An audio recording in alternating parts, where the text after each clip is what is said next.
Hi, everyone. It is great to be with you. It's Wednesday, so you know that means it's Awesome Vegans Wednesday. And what that also means is I like to pre-tape my radio show, which airs on WCGO in Chicago on Sundays. But I'm going to pre-tape it today with my very fabulous guest, Victoria Moran, the real deal in veganism, if you will. So here we go. I'm going to kick it off, start my pre-tape, and I just thank everybody for being with me and for all that you do. Welcome, everyone. It's the Elysabeth Alfano Show right here on WCGO. So now you know that if you can't belly up to 1590 AM and 95.9 FM on your dial, you can always say, hey there, Alexa, play me WCGO every Sunday at 3 p.m. Central to pick up the Elysabeth Alfano Show. You can also say, that you can just go to WCGOradio.com, and you can always go to the WCGO Radio Facebook page because we will always be live there. Now, if you are in another city and you aren't getting this on your local station, just say, hey, local station, I really want the Elysabeth Alfano Show, and tell them to pick it up through the Smart Talk Radio Network. Okay, so you know that if you are with me, I like to start the show every week with a little bit of news. So let's get into it. The good Dr. Jane Goodall, whom I love, she's told the UN that if we do not change things drastically, we're finished. And of course, she's speaking about our food system. So in an online conference to about 1,300 people of UN leaders that was sponsored by Compassion and World Farming, Dr. Jane Goodall told the truth, like she always does, and she didn't mince words. And of course, we know that she is right. Dannon North America is looking to get into the benefits of a plant-based diet, Dannon being the owners of Silk milk, plant-based milk. They are looking to unlock health benefits from plants at an unprecedented speed through artificial intelligence. So I think this is very interesting. They are taking the heed from their consumers and wanting to get out in front of all the benefits that we can get from plants. And we know that there are so many. So keep your eye on Dannon for what they're doing. China has declared that pangolin scales are no longer a traditional medicine, and should not be used in same. This comes from the fact that the State Forestry and Grassland Administration has issued a notice elevating the status of pangolins, the most trafficked endangered animal in the world, from second level to first level protected wildlife. Sadly, there are a lot of animals that are still on that list of approved items, if that's the word, and that is not the word, to be used in traditional medicine. So long way to go there on that list, but pangolins are officially off. That brings me to my last news item. Oh, Adidas, how we love you. Thank you for veganizing your most iconic shoes. It looks like the company has said they don't want to leave anybody out, and that would be vegan. So they are taking their most popular lines and they are veganizing them. And I love that. Thank you, Adidas, for keeping us in the vegan groove. Oh, but Adidas is not the only one in the vegan groove. I want to bring on my guest today, the very fabulous Victoria Moran. I do like to say that she is the real deal in veganism. Victoria, thanks for being with me. Thank you, Elizabeth. Pleasure. So let me just read your praises, if you don't mind. Sing your praises, really, is what I mean. You are listed by VegNews as one of the top 10 living vegetarian authors. You have published and written over 13 books. Of course, we all know the iconic Main Street Vegan. You're an international bestseller, particularly with reference to the book Creating a Charmed Life. You've been featured twice, not just once, but twice on Oprah. And you, of course, host your own radio show, Main Street Vegan, and podcast. And you have co-produced, I believe, or perhaps produced all by yourself, if I can say that, A Prayer for Compassion. And that's a film, A Prayer for Compassion. We're going to talk about it, the documentary film. And you are the director of Main Street Vegan Academy, a training vegan lifestyle coaches and training academy for vegan lifestyle coaches and educators. When do you sleep? Not as much as I would like. I feel the same. That's exactly how I feel doing so much these days. It's funny because in coronavirus, a lot of people have been saying, oh gosh, I'm bored. I'm on the couch. Not me. I'm doing the job of 7 people. I know. I've never been busier in my life. And when life starts up again, I just don't know how I'm going to fit in all that commuting. Isn't that funny? Because I've been saying the same thing to myself. Yeah. When am I going to have time to actually make those meetings? Because I'm hoping everything sort of stays online, except for the really social parts. But the business part, why do the commuting? I hope we can Yeah. all just stay online. That may happen. It sure might. And who knows if we're in for round two. Something that I talk about a lot on this show is I would hope now, after all of us, losing our jobs and staying home from coronavirus, that we're starting to see that a meat-borne pandemic does indeed come from meat. And it's not just from eating that meat, but it's how all those animals are treated. If you think that there are 7 billion people on the planet, but 70 to 80 billion animals are slaughtered every year, that means of all the living, breathing entities on the planet, only 10% are social distancing.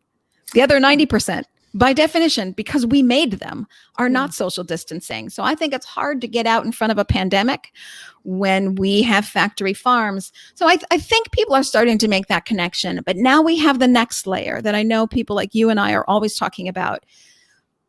Eating meat that has come from animals that have been so poorly treated and are in fear and are in pain and are the recipients of so much violence and hatred can only bring violence and hatred. And I think we're seeing this in our society play out now. We've become such a violent society.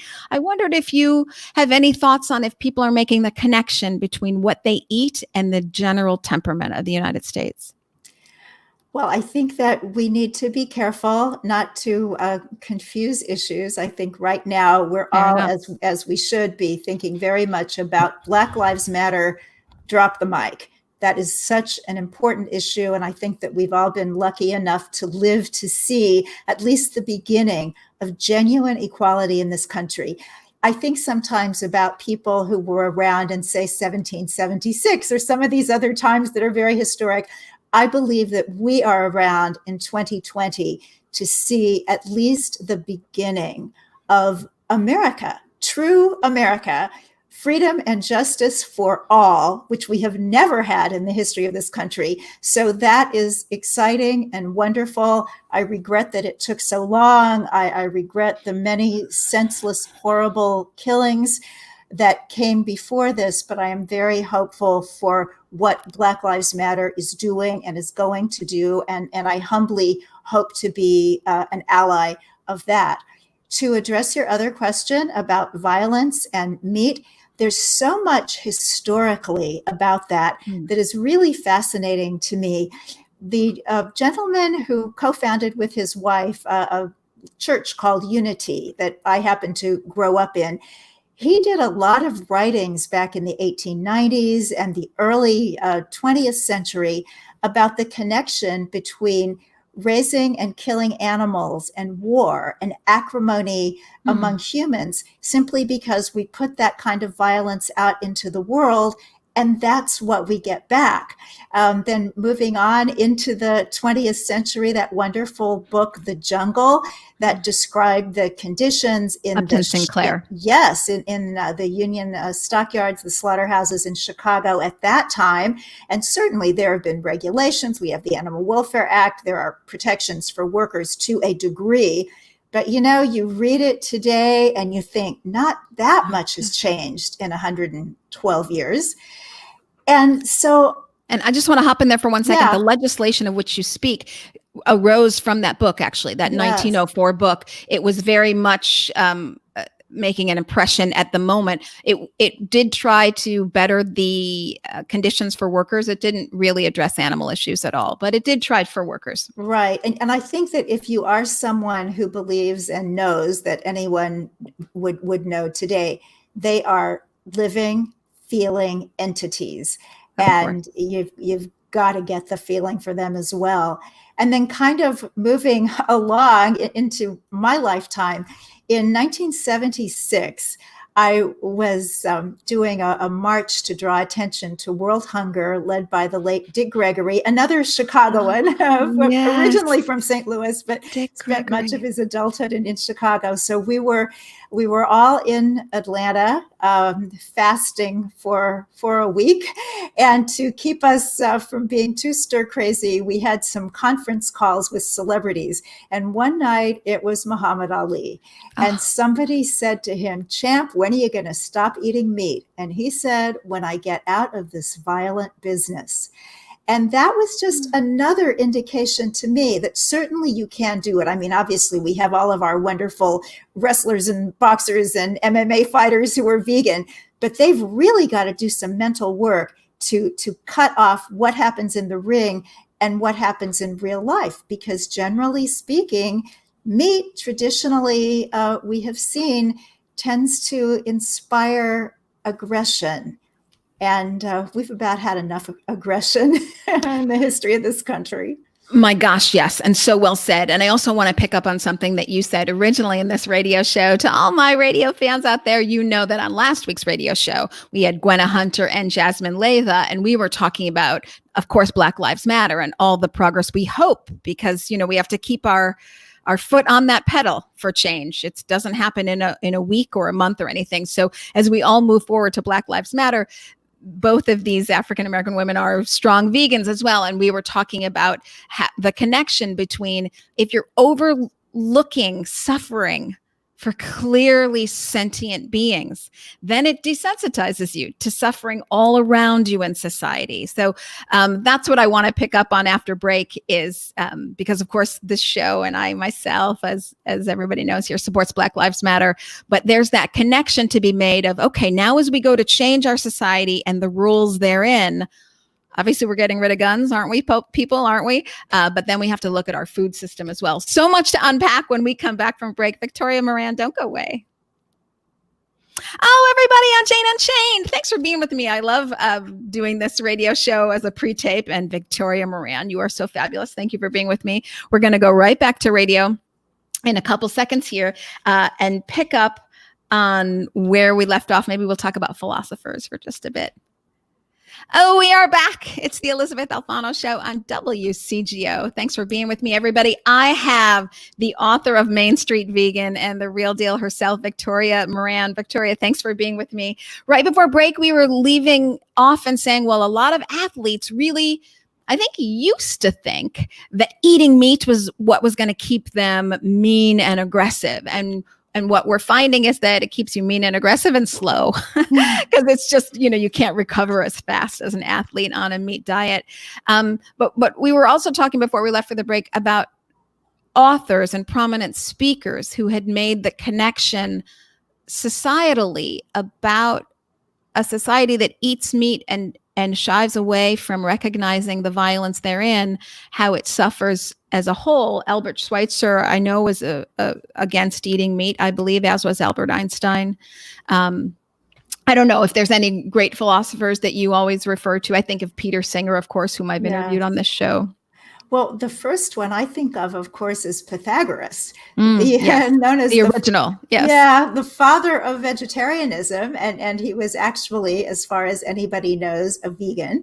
And what was interesting about him is that this just wasn't a lifestyle choice or something that he pontificated on. But if you wanted to study with Pythagoras, either as a philosophy student, a mathematics student, or to have him as your athletic coach, because he was also an athletic coach. He was quite the Renaissance man long before the Renaissance. You had to first do a 40-day water fast and then agree to be on what we would today call a raw vegan diet. Oh, I love it. Oh, I love it. It's great. So way ahead of his time, of course. But there have been many people who've advocated for a vegan diet for harmonious reasons in society before. So we're not alone here. And I just hope that as we continue to keep our pressure on for Black Lives Matter and equality for all, that we bear this in mind. I mean, I was surprised when the major meat slaughterhouses forced workers back to work in conditions that were not healthy, and society just said, okay. There were not revolts like I expected there to be in the street, because those people who potentially are infected then go home to children and families who then go out to libraries and parks and infect. I mean, I couldn't believe that society wasn't seeing how short-sighted that was. Well, some people in society are seeing that, and there's some very exciting news coming out of Iowa right now. Yes. Let's talk about it. Hashtag boycott meat. This is the Meatless in Solidarity Coalition, was started by the Iowa chapter of LULAC, which is the League of United Latin American Citizens. It's the largest Latino civil rights organization in the country. And there is now a coalition of all kinds of people who don't necessarily agree about everything, but who agree that we absolutely need to be boycotting meat now to draw attention to the travesty that these workers have been forced by governmental decree back into these plants because meatpacking was deemed critical infrastructure, implying that meat is an essential product. I haven't had a piece of meat since 1969. I know it is not an essential product. So this boycott is actually already underway. You can check it out at meatlessinsolidarity.org. And there is also going to be a press conference coming up and more information out there. And what's so exciting to me is that I remember a couple of really powerful boycotts in the last century. The anti-apartheid boycott that was really what brought South Africa, that South African government, to its knees and to the point of change. And also in the late 1960s, there was a 5-year boycott of table grapes that was started by Cesar Chavez on behalf of the farm workers. And I was a kid, but I remember everywhere I looked, boycott grapes, to the point that I couldn't imagine anybody who didn't want to have tattooed on their forehead, I don't care about anybody but me, would eat a grape. And to this day, when I pick up a bunch of grapes, I always think, is this okay? I mean, that's how powerful a boycott can be. So we're very, very excited. And I'm very proud as the director of Main Street Vegan Academy that over 50 Main Street Vegan Academy certified vegan lifestyle coaches and educators have volunteered to answer questions about food shopping, doing it economically, plant-based recipes, things that are pleasing to kids, and people who have nutritional questions or something that would be beyond the pale of an educated layperson. We do have medical doctors and registered dietitians that can be, people can be referred to. So it's a win-win. I love this. And I do want to get into your academy very shortly, but are people in your academy answering questions about hashtag boycott meat, or are they answering questions just about generally how to go vegan and how to make that transition? Well, generally about how to do it. And we understand that people are at very different places. So if someone is just concerned about the workers, the idea of going vegan overnight is huge. So they're looking at boycott meat. So what they do in their own lives in their own time is not really our business in this context. Certainly as vegan activists who are out there telling everybody how they can be vegan, because that's obviously what we want. But sometimes people just need to know what to eat. Like, okay, I've had, we had pasta, we had rice and beans. Now what do we have? What else is there? And so to just be able to awaken people to really the beauty and the abundance of plant-based eating is what we're committed to. Yes, I love that. And just to go back a second, because you were talking about boycott meat, you said there's going to be a press conference soon. When is that coming? I can't wait. Well, we had a date. But that date may change based on a rather prominent person who may be able to appear. So I can't tell you the date today, but I'll get that information to you so you can share it at some later time. And I'm kind of amazed because in our talks prior to this interview, it was the first time I had heard of boycott meat. How long has this been in the works? Not very long. Okay. They actually started it at LULAC in Iowa as Meatless May. And that was just sort of the warm-up exercise. And it has evolved into Meatless in Solidarity with the primary emphasis to stand in solidarity with the workers. And then, of course, those of us that are part of the coalition who are vegans, we'd just love to carry this on even after worker demands are met, because we would love to see the meat industry morph into the plant meat industry. We're going to talk about it when we come back from break. It's the Elysabeth Alfano Show on WCGO. Oh, that's great. Oh, I want to talk more about boycott meat because I'm surprised I hadn't heard about it before. You guys were getting the details a little early here. Here we go. We are back. It's the Elysabeth Alfano Show. Thanks for being with me, everybody. Before we went to break, Victoria Moran and I were talking about hashtag boycott meat and how we're going to be hearing a lot more about this soon. It comes from LULAC, the League of United Latin American Citizens, but many people are joining the forces therein, such like Jane Unchained right here, Victoria Moran and her training academy, the Physicians Committee for Responsible Medicine, and many other organizations are getting behind them in solidarity for factory workers who have not been treated well. And of course, we as vegans hope that that will go one step further. Victoria, what can I do to help? Well, you're doing something just now to be talking about it. And I think that as time goes on, we're going to figure out ways to really get this out there in the world. So thinking back to what happened in the 1960s with the grapes, we didn't have the internet, but there were signs everywhere. There were signs on bulletin boards. Yes. There were little ads, classified ads in newspapers. So nowadays we have so many more ways to get it out. So if you are vegan, or if you're not vegan, you're just somebody that thinks that these workers should not have to go into these disease-ridden plants to provide a non-essential food item, then yes, you can join with us and let your friends know, your in-person friends and your online friends. And you can go to the website. You can still get there from meatlessmay.org. That's the LULAC website. And then all of the partnering organizations on their websites will also be talking about the boycott. And mostly, I think it's the idea of just do it. Obviously, if you are someone who still eats some meat, just make this the time that you just stop. You know, I think it's kind of like how the alcoholics stop drinking in AA. It's a day at a time. Today, do you really need to eat meat? Well, no. Okay. Yes, right. One day at a time. That's renewable. I love that. Yeah, just take it day by day, one day at a time. And of course, that's the sort of the idea behind Meatless Mondays and many of those programs. And then you graduate from Meatless Monday to Veganuary. Before you know it, you're doing a whole month, or a Meatless May. You're doing a whole month without meat. Well, I love that you came to this movement really through spirituality.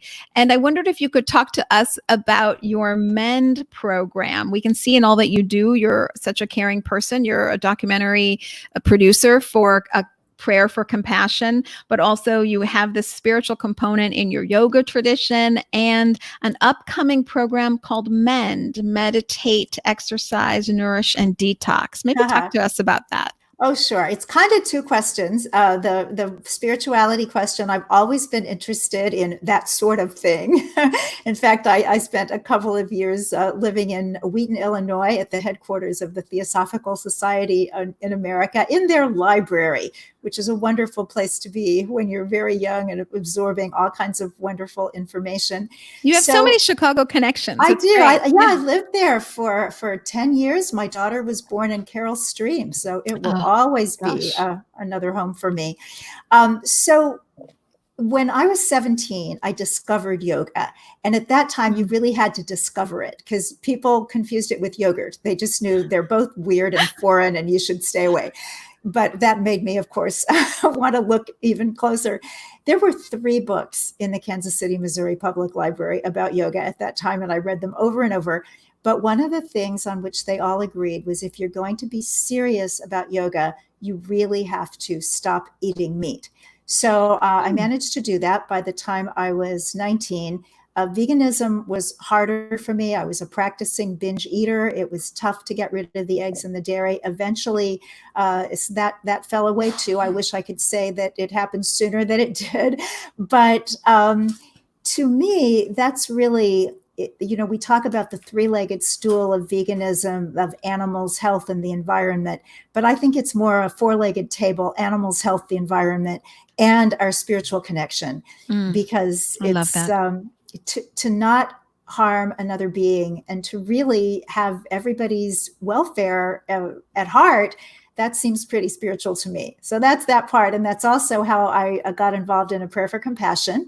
Filmmaker Thomas Wade Jackson actually called into my radio show, called into my Main Street Vegan live radio show back in 2015, and asked if I would produce his documentary. And my first thought is, I don't know how to produce a documentary. But then he said, it's about veganism and spirituality. And it's like, well, I have to do this. Yes, that's all my passions. Yeah. So the film is looking at the vegan ethic in all the religious traditions around the world. And it is available now on Vimeo and Amazon Prime. So I hope everybody will watch A Prayer for Compassion. And you did say, did I produce it alone or were there others? There were lots of others. I think everything is with others.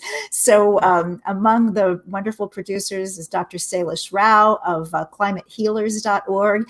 And then also we're very proud to say Jerome Flynn, any Game of Thrones fans, Jerome We Flynn know him. Played Braun, and he's one of our producers. Also, the MEND program. Okay, this to me, it's the way to live well, feel good, age well. What if you could mend your ways? What if you could hit the delete key on everything that you did 20 years ago or 2 weeks ago to your body that you wish you hadn't? Well, you can. And MEND is meditation, exercise, nourishment, and detoxification. You get those going on and you've got it. You've got it for a long, healthy life. Yeah. I love that you say this because your body is trying to help you out. Even after decades of eating the wrong stuff, sometimes we didn't even know it was bad. Remember when trans fats were around? We didn't even know that was bad for us. Some people don't know about corn syrup, and got to read those labels, folks, and advocate for yourselves. It's in everything. You know, decades potentially of not eating the right things. 3 to 4 weeks, your body is there to help you out. If that isn't proof that there is divine power somewhere, I don't know what it is. The body, the human body, is just an amazing mechanism, machine there to help you out. So I love this program. Now, is it geared, the MEND program, is it geared towards older folks, or would you also say, hey, you're in your 20s, join my MEND program? Oh, sure. No, it's just a way to live. This was something that I actually came up with early on in one of my books called Younger by the Day. I talked about me in the morning, meditation and exercise. If you take care of me first thing in the day, then you can take care of everybody else as the day goes on. I love that. And then, it just sort of grew to become MEND. I speak about it. I write about it, and anybody can borrow it who likes. So you meditate. And this is not only a spiritual practice, this quiet, this coming within, whether we're talking about formal yogic type meditation or whether you just do a meditative practice, journaling, prayer, whatever works for you, but just something that brings you within to remember that there's more to you than just all the busyness and all the goings on. It's also really good for your health. And one of my favorite meditation studies showed that people who meditated regularly for 5 years or more were 12 years younger physiologically than other people. Exercise, we know, maybe not a panacea, but pretty close to it. Nourishment, it's really getting these beautiful, colorful, fresh, ripe, real plant foods into your body with all the phytochemicals, all the disease preventing nutrients. And then detoxification just basically means be nice to yourself. Get rid of the toxic waste dump under your sink. Start cleaning with nice, natural, cruelty-free products, or just use club soda and baking soda. It'll take you far. Yes, I love that. As a cleaning product, club soda and baking soda. I always use vinegar. Vinegar's great too. Yeah. But I do love what you're saying in the MEND program. So just want to make sure I get it right. Meditation, exercise, nourishment, and detox. It really is your chance to reconnect to yourself. So as we run around like crazy people, and even during coronavirus times, you and I were talking how we're so incredibly busy, you have to slate yourself in. And I love that you say do it early in the morning. Just like make yourself that priority to get in your meditation and your exercise, and make sure you're connecting with yourself. And it kind of sets up the pattern for your whole day. For sure, I have heard over the decades, I can't bring myself to do it, Victoria, so you're going to have to help me. I know all the benefits of meditation. I can't seem to sit still long enough to do it. Well, I think that you have to want to. It's like anything else. People say, "Well, I know it'd be good for me to eat plant-based, but but McDonald's is just right over there." So I think you have to want to, and you can certainly start slow. You can start with 5 minutes. Just make sure that you do the 5 minutes. And then an interesting trick is to not allow yourself to do more. Because as you start to sit for 5 minutes and it's really nice, just say no. For the first 30 days, I am only allowed 5 minutes, and then I can move it up to 10.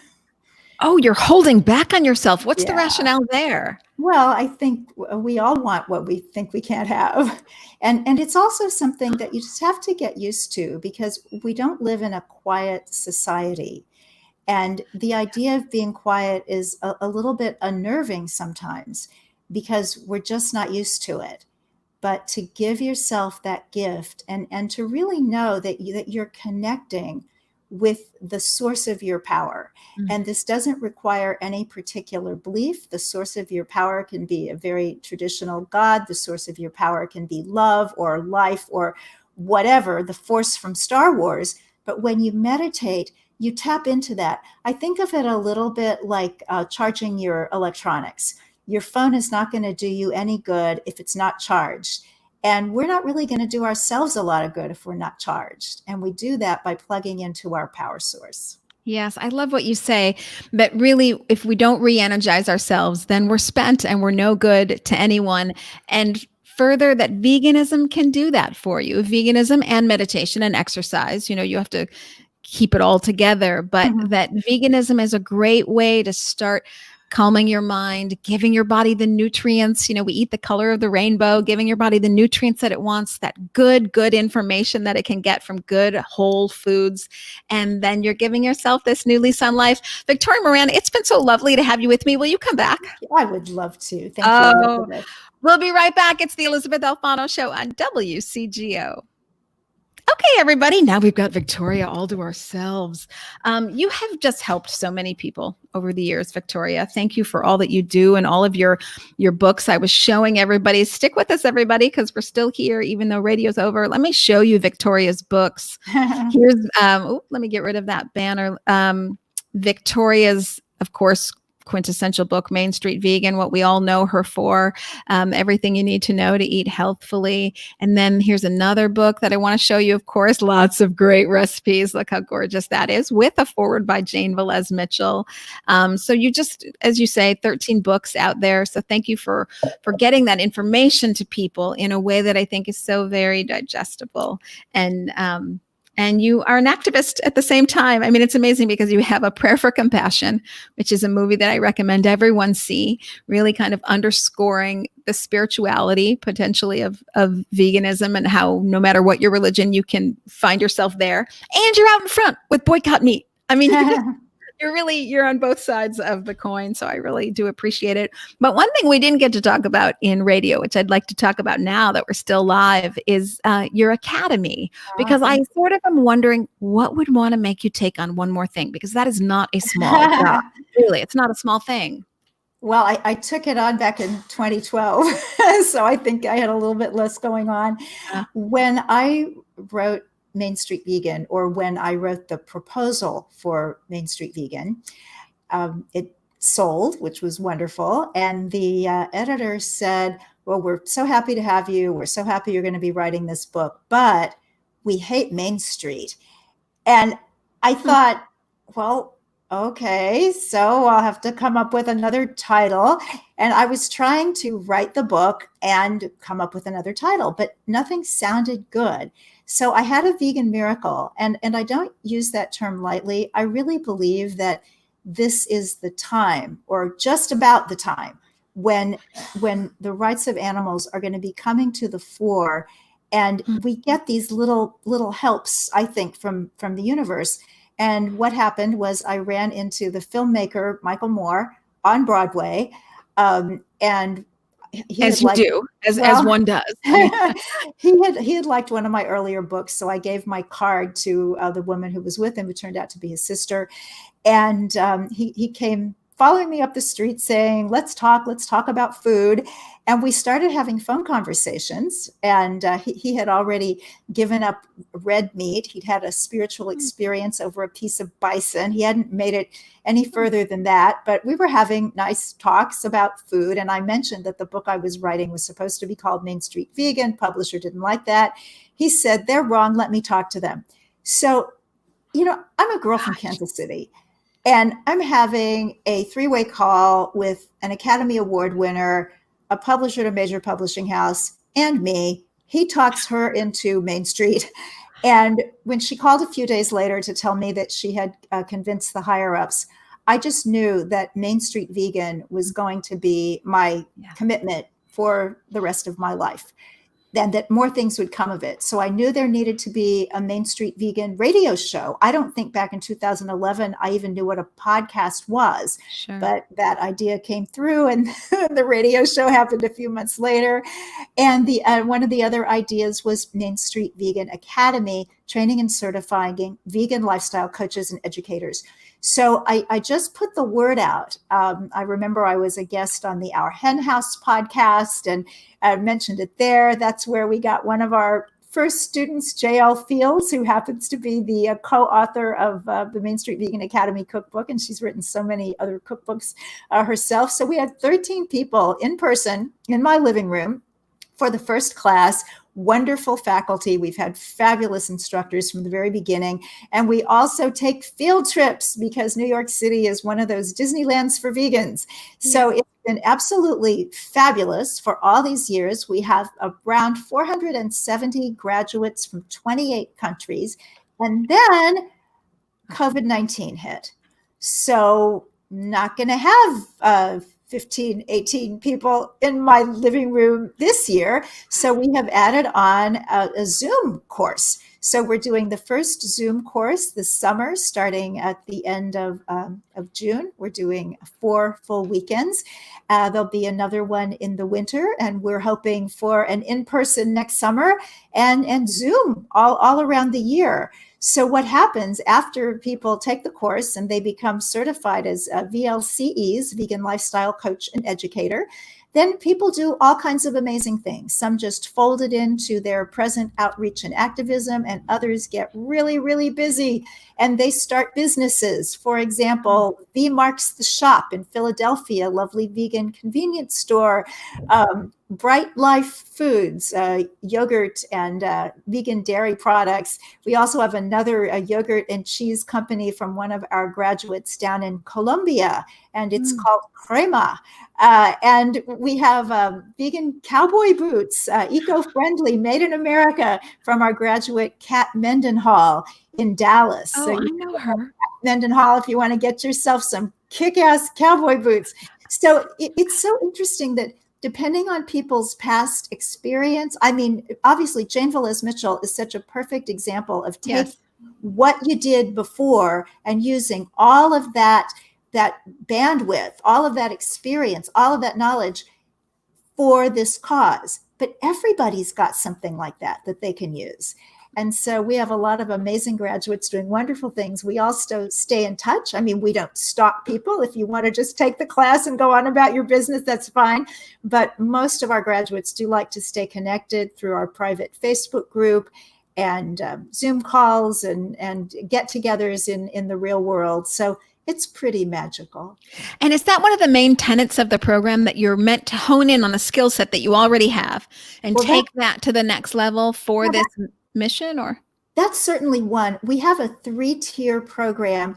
Our underlying tier is vegan principles. Then we have communication principles, and then business principles. So certainly what you're talking about would fall under business principles. We first want to get everybody very grounded in veganism. And what we find is that everybody comes super well educated in 1 or 2 areas, but maybe not very experienced in some of the other areas.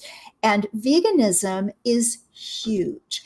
And if you open the door marked vegan and you walk in, there's so much that's behind that door. You expect to find maybe animal rights and health, and possibly about the environment.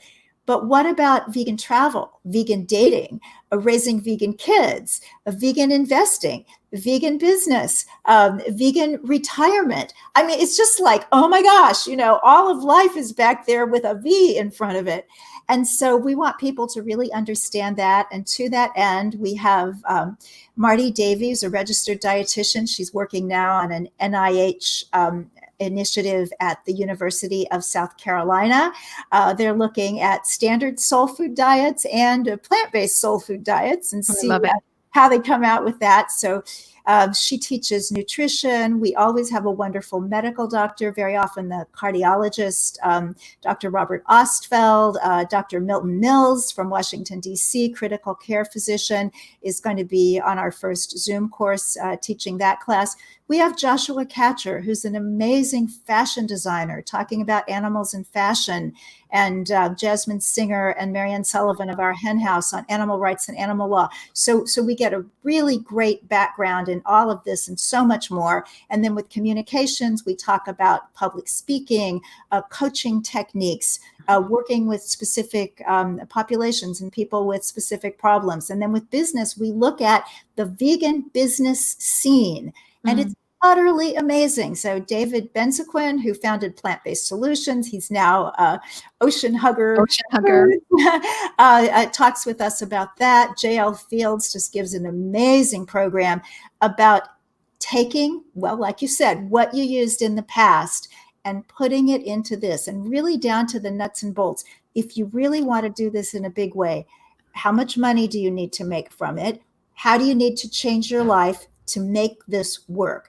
So certainly most of our students and our graduates have their day jobs and their professions and whatever they do. In fact, we have medical doctors, social workers, psychologists, registered nurses, all kinds of amazing people. But some people do say, no, I'm ready. And we do have some, not many. It's hard to make a living from being vegan. But some people are actually doing that. And it's very exciting. I don't know, because, since the last time we spoke, Victoria, of course, coronavirus hit, and a lot of vegans have doubled down and really taken that extra time to do the next step for them in veganism. And for me, I don't know if you know this, but I started a show called the Plant-Based Business Hour. And I will tell you, it was like opening the door to the Disneyland of veganism. And there is so much going on, and it's fascinating to interview all these CEOs and all the investors and all the VC capitalists and even some of the analysts and of course the founders of new products. And it's because my background is in business. I have an MBA. I had my own business for 12 years and then went into investing. And so I just switched over to vegan journalism because I became vegan, and that's where my passion is, but all of my skill set is in business. And so it's been wonderful to combine my passion and my skill set. And I always say that when you do that, when you combine passion and skill set, it's like the bingo effect. You have won the jackpot. So it's been wonderful in these, odd coronavirus times to be able to zoom into the Plant-Based Business Hour. And I'm now working with a lot of businesses, consulting them, small business startups, vegan business startups, to help them get into the vegan marketplace, to strategize, to do their marketing consulting, to, just do a lot of connections for people, since I know so many people in the vegan business world. So it has been really like Disneyland for me. It's just been wonderful. And so I know what you mean when you say you open the door and you realize, oh my God, there's this huge vegan life out there that impacts everything. And that has certainly been the case for me just recently in coronavirus times. So it's been very fun and exciting. Okay, so everybody, you have your marching orders. It's right there on the screen, mainstreetvegan.net. If you're interested in any of these things, looking at the movie A Prayer for Compassion, or getting the iconic book Main Street Vegan, or signing up for Main Street Vegan Academy, of course, all of that information is on mainstreetvegan.net. Now, before I let you go, I want to ask you some exit questions that I'd love to ask everybody on the way out. So I know you're going to say, okay, we're heading towards a vegan world. Sure thing. But beyond that, what kind of predictions do you make for the future? And I'll say the future being 5 to 10 years out, maybe even leave it at 5. Okay. Well, I certainly think that eating plant-based foods is going to become so mainstream. Yeah. I predict that we will walk into Starbucks and their ilk and not hear, "Do you want regular milk?" Because the idea will be in people's psyches that it's regular to drink cow's milk if you are a calf and not if you are anybody else. I believe that the faux meats are going to be in every fast food outlet, in every fast casual restaurant. I believe there are going to be upscale versions that are going to enter into the fine dining realm, and that the idea of vegan food as a cuisine will be an absolute no-brainer, nothing even to argue about. And I also believe, and I wish I didn't, that climate change is such a pressing threat that even people who don't really want to eat vegan food because it's delicious and wonderful and kind and healthful are going to be doing it simply because there is no option for a future on this planet. So with all the good stuff going on and not so good stuff too, I think it is pushing us into this vegan world that we have all been working on for such a long time. Yes, couldn't agree. 100%, hands down. It's coming from all angles. It's coming from the people who want better health, the people who want to do better for the environment. It's coming from businesses.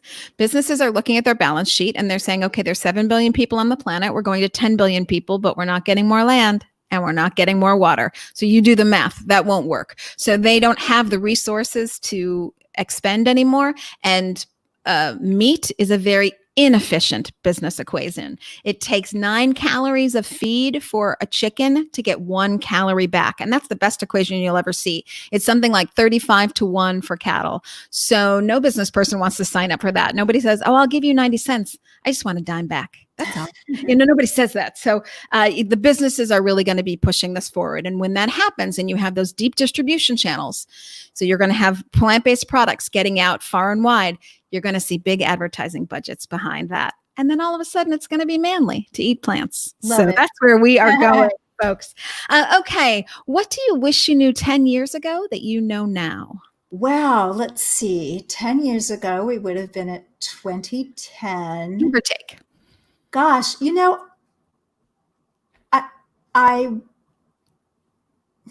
that's such a good question. Oh my goodness. My whole life changed in 2012 with Main Street Vegan, so that it's a little bit hard to think, well, what was I thinking about in 2010? I think one thing that I can say what I'm grateful for, I guess, that I do know now. And that is that the people in my world, the amazing vegan network that I've been so blessed to have populated my life, really started around 2008. And now I just feel that I am surrounded by some of the best people on earth. So I think if I'd known that in 2010, I might have moved a little bit faster. Yes. I'm very happy that the information gets out so rapidly. We don't have to wait for somebody to write a book that will come out in 2 years that some people will read and somebody might review. It can be immediate. Mm-hmm. And that's why so many people are going immediately vegan, which, we used to go through all these stages and phases. And now it's just, wow, that's wrong. I'm going to do what's right. Yes, because there's so many options. Again, we're a little bit back to business, but you now have the Beyond Meats and the Impossibles and the Uncut and Before the Butcher and Lava and Dannon. As I started the radio show, I was saying, well, Dannon's trying to up their game and go faster into plant-based nutrition. Oh, I mean, who would have thought? So this does make it easier for people to make the switch. So if you're having a bad day, and coronavirus and Black Lives Matter, these have been very trying times for people. So some people have been having bad days a lot lately. What do you say to yourself to get your mental mindset back in the game? I am very lucky to have been practicing yoga off and on for a very long time. And I think if it had all been on, I would be in a better place than I am now. But I do find that those yogic practices really help me. The pranayama, the breathing exercises. And I also am very drawn to an Ayurvedic diet, vegan, of course, because it looks at body types. It looks at the differences among people. And also, as everybody gets older, according to Ayurveda, we all get a little more vata, which happens to be the predominant body type that I have. And when vata is out of balance, vata people or anybody who's having vata imbalances tend to be just a little edgy and nervous and anxious and that kind of thing. And there's so much that can be done just with having a steady daily routine. Going to bed at the same time pretty early, getting up at the same time pretty early, doing a wonderful warm oil massage in the morning, meditating, nice warm shower, nice warm breakfast. Even in summer, something like oatmeal or a wonderful Ayurvedic chocolate shake, which is cold temperature wise, but you put in warming herbs like ginger and cinnamon and allspice and cardamom, so that even though you've had something kind of cold and summery on one hand, it's warming inside. So all these kinds of vata balancing techniques help me a lot. I am putting together a class for this fall, which will be exclusively for women over 50. That will be about aging in slow motion by learning to befriend your vata. Oh, I love this. I'll be signing up, folks. I've never heard of that before. I'm going to look into vata. I've never discovered that. So I'm looking into that, and everyone has their Google hands ready. I hope you're doing that as well. Well, Ayurveda means the science of long life, and it comes from India. It grew up alongside yoga, so it's very vegetarian friendly, but they do like butter and cheese, particularly ghee, clarified butter. Yes. But, you can do anything in your life the way you want to do it. And I do Ayurveda vegan, and so do a lot of other people, and it works beautifully. Yes. And really, that's what I always say to people with veganism as well. Make it work for you. Tailor it to your life. It's never going to be a one size fits all. So just you find what you can take and you can work with, because that's really what you want to be successful. You have to stay with it. So you got to find what works for you, and then you just take that and run with it. Okay. So my very last question for you today, you are running around, you're busy just like today. What is your favorite snack? I don't snack, and I know that puts me, yes, Dr. Esselstyn and I are probably the only people who say that, but I mentioned that I have a history of binge eating. And when I got recovery for binge eating, which was at the same time that I became vegan, I was told that for somebody like me who's kind of turned on to eat by eating, that 3 meals a day and living in between would be a really good idea for me. So that's what I do. But in between, I will have a green juice with lemon in it. And that just makes me feel like I got a transfusion of vitality and youthfulness. Oh my gosh, I love that. I'm going to tell everybody, if you want another great juice in addition to Victoria's, which is so great, hit up my website, ElysabethAlfano.com. Victoria, you'll love this. 6 big carrots, 1 big red pepper, 1 lemon, which you've peeled, a little bit of ginger, and a little bit of turmeric. It's like drinking sunshine. I'm just telling everybody, it's like drinking amazing. It's so good. Victoria, I hate to let you go. I really do hope that you'll come back. It's just, I learned so much from being around you. I love being around you. I want to be there in solidarity and see what I can do to help with #boycottmeat. And then stay put, because I think you and I have lots to talk about above and beyond that. So everybody else, I'm going to let you go. I will see you tomorrow at 1 p.m. right here on YouTube, Twitter, LinkedIn, and Facebook for the Plant-Based Business Hour, which airs every Tuesday and Thursday at 1 o'clock. And then I will see you next Wednesday for Awesome Vegans, 1 o'clock, like always. Victoria, stay put. Bye, everybody.